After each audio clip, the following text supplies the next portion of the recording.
Now we all know that a joiner does a very good job of making one edge or one face straight, flat, and true. The problem is that there's a lot of people that still don't realize that a joiner has no way of making opposing faces parallel. It'll do a good job of cutting one edge or one face, making it nice and straight and true.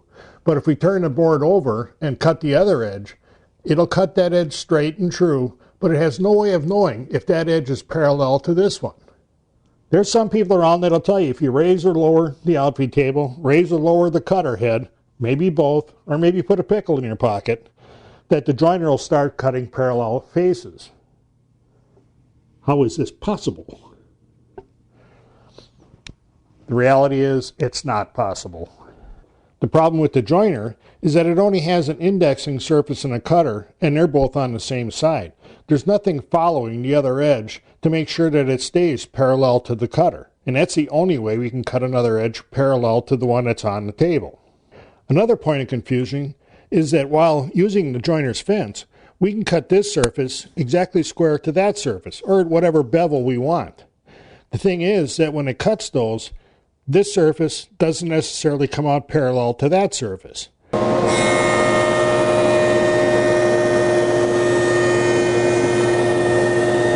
Here's a good illustration of what can happen here. I've jointed this edge and this edge. They're both straight, flat, and true. But now look at how thick the board is on this edge. Flip it over on this edge, and look how thin it is back here. There's a huge taper following this edge, but not on this edge. The cuts are exactly square to each other, but they're not parallel. Now this is the other end of that same board. See, these are the two jointed surfaces, and look how square the board is on this end. Not so much on this end. We have to remember that the same problem occurs whether you're working with the thin edges or the wide faces. We clean up one, straighten it and flatten it on the joiner, and then take it to either the table saw or the planer, because those have the registering surface that holds it parallel to the cutter.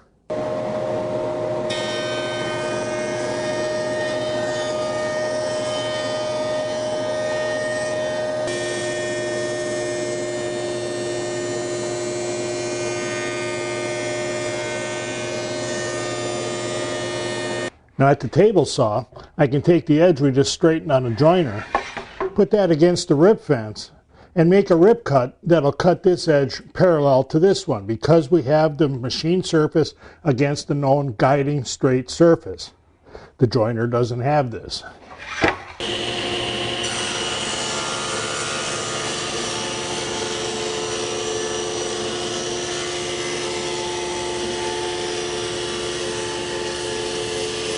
Now the board has parallel edges.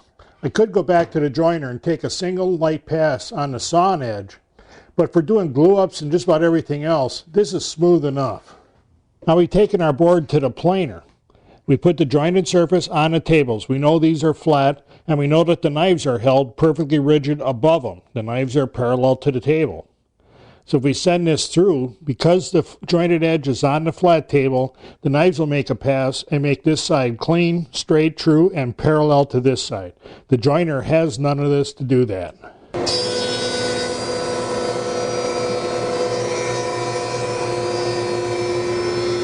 Alright, now both sides of our board are nice and flat, straight, and true.